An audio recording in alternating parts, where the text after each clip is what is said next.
What does it really mean to have the fruit of a god in One Piece? I mean, we're already at the official anniversary of Gear 5th, which happened all the way back on March 28th, 2022. This was the first time that we got to see Luffy use the powers of the so-called sun god Nika. But now we're still left with questions like, are there other god fruits out there? Or did Nika really exist at some point? And what does it really take for a devil fruit to earn the title of god in the first place? I mean, the government fought to hide this name for 800 years now, so there could very well be other ones hidden in our midst as well. And for now at least, Luffy's is the only one we have to go off of. And the first time we heard of this so-called sun god was all the way back in Skypiea, where we were introduced to 3 additional gods, being the forest, rain, and earth gods. And I think it's worth mentioning that Oda could decide to just not incorporate these gods into fruits at all, but I wouldn't be much of a theorizer if I used that excuse now, would I? So I want to take a bit of a deeper dive into what makes Luffy's fruit different from all the other fruits we've seen so far, and then discuss what the other god fruits could be like if we do end up seeing them, and of course, who might have those fruits today. Because up to this point, we've seen 3 main types of devil fruits, being Logias, Paramecias, and Zones of course. But there are also important subtypes, like special Paramecias and mythical or ancient zones. Katakuri is the only special Paramecia that we've seen so far, and he was kind of an in-between of a Logia and a Paramecia. And then on the other hand, mythical zones can have a lot of different abilities that almost make them a mix of zones and Paramecias. And yes, sometimes there are Logia properties as well, like Marco had his healing flames for example, and Kaido covered himself in magma, etc. But Road to Laugh Tale specifically mentioned them having powers akin to Paramecias, so I feel like that's probably a little more accurate at least for now. And a lot of these mythical and ancient zones and the one special Paramecia that we've seen, and the one god fruit that we've seen have all come pretty recently in the story. So it kind of feels like the line between these different classes of fruits has begun to become blurred. So I almost look at these classes as like a 3-circle Venn diagram as opposed to 3 completely distinct classes. And I think this is really important because while Luffy's fruit is supposed to be a mythical zone, it has properties that are only supposed to exist for Paramecias. And both Kaido as well as Road to Laugh Tale corroborated this. Road to Laugh Tale said specifically that zone awakenings do not affect their surroundings. Instead, they take on a whole new appearance with increased strength and such as well. The appearance part we obviously saw in Gear 5th, and it was dope as all hell, but we also saw Luffy affect his surroundings, and he did so quite a few times. Kaido even said bluntly that Luffy's appearance is more akin to a zone, but the actual powers were more like a Paramecia. Luffy even went on to stretch Kaido himself, which Kaido also kinda commented Luffy shouldn't really be able to do. This shows us that there is something unique about the properties of this devil fruit, and I think this is how we can start picking apart what a god fruit really is. Luffy obviously has some unique properties, even compared to other fruits that we've seen so far. And that leads me to the idea that what makes a fruit a god fruit is that it has properties of each type of devil fruit. This means that these fruits aren't quite bound by the same rules as most other devil fruits, and I mean, a god is supposed to be a master of every domain, right? So this logic does kind of make sense, and I think it fits really well with what Vegapunk's theory was on devil fruits, where he said that they're about reaching the furthest branches of evolution, as if doing X or Y finally became possible. And I find it really interesting that each of the 3 types of fruits almost represent a very different aspect of nature in a way. I mean, the Logias represent the environment with fire, magma, ice, etc. The zones represent the living creatures of the planet, obviously, and the Paramecias essentially represent the limitlessness of human imagination or ingenuity. For Logias, what would it look like if we saw the quote-unquote different branches of evolution for a specific aspect of the environment? Well, if we use magma as an example, it would probably walk, talk, make decisions, and even reproduce itself. And if it went one step further, it would probably make the whole environment around it into magma permanently. And that's literally what happens when someone eats that fruit and then awakens it. And now we don't have the awakening confirmed for sure, but it seems pretty likely that the reason Punk Hazard is the way it is because Aokiji and Akainu awakened there while fighting each other. It's like Logia fruits allow us to see the fullest possible extent of a specific aspect of nature because they lend their powers to the user, and the user lends their intelligence and will and such to that element so that they both evolve in a way. And maybe some of you are wondering, well, Luffy hasn't shown any Logia properties yet, and I promise I'll get to that in just a minute. For zones, it's that same idea, but for certain species of animals. If we use leopards as an example, if we were to see them evolve even further, picture, it would probably look like Lucci, a smart, trained assassin who is made more lethal by adding the strength and quickness of a leopard. And the fact that Lucci has had a killer instinct since he was so young, just like a leopard does, is probably what let him successfully awaken it, as opposed to becoming a mindless beast like Shaka mentioned and like we saw in Impel Down. But because Lucci is the type of guy to take advantage of all those leopard powers and even take them to new heights, he was able to awaken and maintain control. And for Paramecia's, it's the same idea again, but for whatever aspect of human imagination the fruit is connected to. I mean, for Law's fruit, for example, the fruit represents what the ultimate doctor could do. And maybe the reason Law was able to successfully awaken it was because he trained to be a doctor from a young age and could imagine or dream, or whatever word you want to use, how to use those powers to the fullest. I mean, even Eustace Kid, rest his soul, was seen to be an engineer as a child and got the magnet fruit, and he successfully awakened it probably because he's been using metal for as long as he can remember. I brought up more examples in my dreams video, but the whole idea here is that each category of fruit shows us the fullest extent of some element of the world around us. And all of these factors I just laid out about the Logias, the Zones, and the Paramecias should explain what makes a god fruit so special. If each of those three fruits represent different aspects of the world around us, wouldn't it make sense that a god fruit would then carry aspects of each of those? I mean, a real god would probably have a hand in the natural elements of the planet and the whole universe for that matter, the creatures that live on the planet or in the universe, and the thoughts and imagination of the people living there, right? I feel like I'm getting kind of philosophical, but gods are usually people who rule over every domain, which again is represented in each of the types of fruits. I mean, fire is usually beholden to just being fire, and a leopard is usually beholden to being like a leopard, and doctors tend to be best at doctoring, but gods aren't usually limited in those ways, right? That's why they're called gods. So I think utilizing properties of all of these elements of nature and being at the center of this Venn diagram is what makes a fruit a god fruit. And having aspects of each of the three categories is a perfect foil to Blackbeard, who broke the rule of having multiple fruits when he ate the Gura Gura no Mi, meaning he now has a Logia and a Paramecia. And there are a ton of great theories at this point for what his last fruit will be, but many of us assume it'll be a zone so he completes the trifecta. So if my theory about god fruits having capabilities of all three is true, then that is a perfect counter to Blackbeard, who is cheating the system to get all three fruits. I mean, we don't know how he's doing that exactly yet, of course, but we may find out pretty soon now that my man Teach is finally pulling up to Egghead. But we know people aren't supposed to have multiple fruits, right? There's something special about him that lets him break the rules, essentially. It's a perfect representation of how Luffy does things the right way and earns his stripes, while Blackbeard is always looking for the easy route to get to the top. And in the world of pirates, both are fair routes to take, and both could end up giving you the power of a god. But what makes Blackbeard so formidable is the fact that he can take devil fruit powers temporarily, which has been his trump card again and again. I'm almost positive that we'll get to see Blackbeard take Luffy at a gear 5th with a black vortex, because like we saw in Impel Down, that will make Luffy vulnerable like everyone else. Then Luffy probably takes a quake punch to the face or something, to be honest. But like we also saw with Law, Haki can cancel devil fruits, so I imagine that'll play a role as well. But either way, the point is that both Luffy and Blackbeard will likely end up having properties of all three fruits, making this truly a battle of the gods. So now that I've covered the Zone and Paramecia aspects of Luffy's fruit pretty thoroughly, let's get into the potential Logia properties. And I'm sure some of you clicked on that thumbnail wondering if I was going to push the resin theory some more, and I'm definitely going to mention it. But if you've seen any of my Lafro Tale videos, then you might remember that there is one island in the Grand Line that seems to have a lot of the same properties as Luffy does with his fruit, and that island is none other than Long Ring Longland, where everyone stretches longer and taller than normal because they feel free, which is exactly how Luffy's powers work. And I suspect that this could be some kind of permanent effect from the fruit's prior awakening. And while we aren't 100% sure how Logia awakenings work, and even Road to Laugh Tale skipped right over this info, which is kind of odd, it seems like they leave a permanent effect on the environment. And like I said earlier, our only supposed example of this is what happened at Punk Hazard. We don't have it confirmed yet for sure, but it seems pretty plausible up to this point. And if this is what Logia awakenings do, then it makes a lot of sense with what I said earlier about how they represent the environment. And maybe Joy Boy is the reason that everyone at Long Ring Longland stretches just like Luffy does. Instead of it being as simple as ice and magma, it's freedom. And remember what I said earlier about Kaido being turned to rubber by Luffy's powers and how he stretched into a bubble in a jump rope. That's essentially what's happening to the people of Long Ring Longland, but just passively. I mean, even the bamboo was stretching continuously for 10 years, which allowed Tanjit to become the world stilts champion. So this is at least one example of how Luffy's fruit could have Logia properties,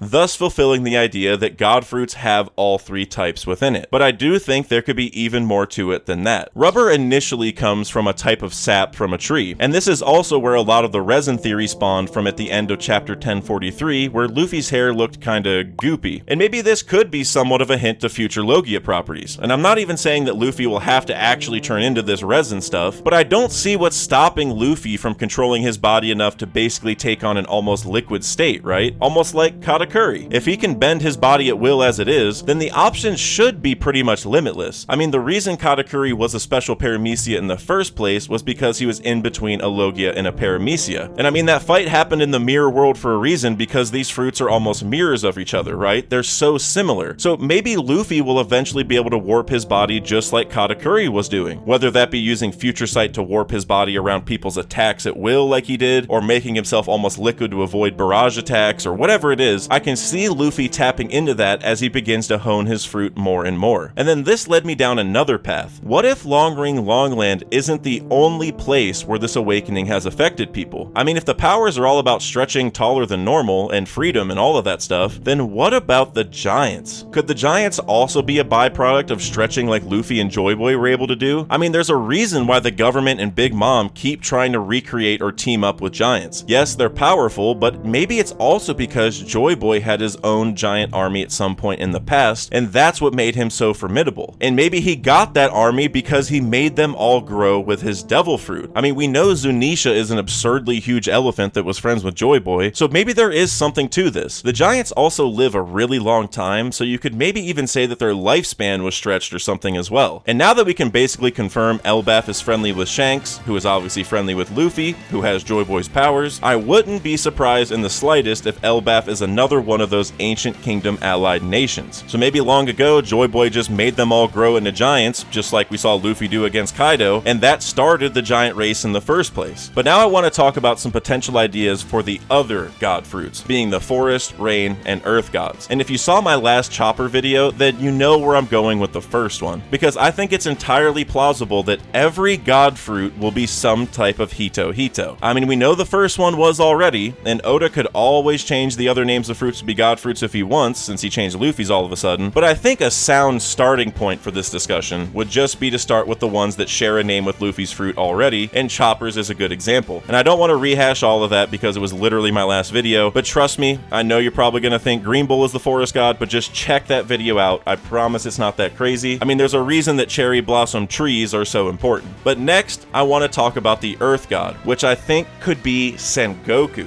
who also has a mythical Hito Hito fruit, but it's the model of a Buddha who is basically another deity as it is. And I can recognize that this seems like somewhat of a stab in the dark here, but think about it. Sengoku's Buddha form came with shockwaves that are almost like earthquakes, not that dissimilar to the types of quakes that Whitebeard was using. And you know, earthquakes kind of seem apt for an earth god. Not to mention that Sengoku has an afro, which resembles the earth as well as the One Piece and everything else, so I can see why he'd be the earth god in this scenario. And the last one, of course, is the rain god, and I think it's going to be Buggy. And I know he doesn't have a Hito Hito fruit like the other ones, but the only other one we have belongs to Onimaru, which is the Hito Hito model Onyudo, and I really doubt that this guy is one of the gods in One Piece. And for Buggy, I actually have a few really good reasons why he would be the rain god specifically. One, he's the failing upwards version of Luffy, and if he managed to make it all the way to be a Yonko, then him having a god fruit kind of makes sense, as they're kind of parallels of each other, right? And reason two is that maybe he can eventually break his body up into a bunch of different raindrops. So I want to shout out a video from Power Vision that talks more about this, and I believe Randy Troy has talked about this on stream before if I remember correctly. But if you think about it, Law's fruit and Buggy's fruit share some similarities, but they're almost opposites. Buggy can break his body apart like Law can break other people's bodies apart, and Law specifically said that he's way stronger in the rain because he can use shambles with whatever raindrop he wants instead of needing a rock or something to swap with. And maybe Buggy will end up being able to break himself into a bunch of different raindrops to complete this inversion entirely. I mean, if Law fought Buggy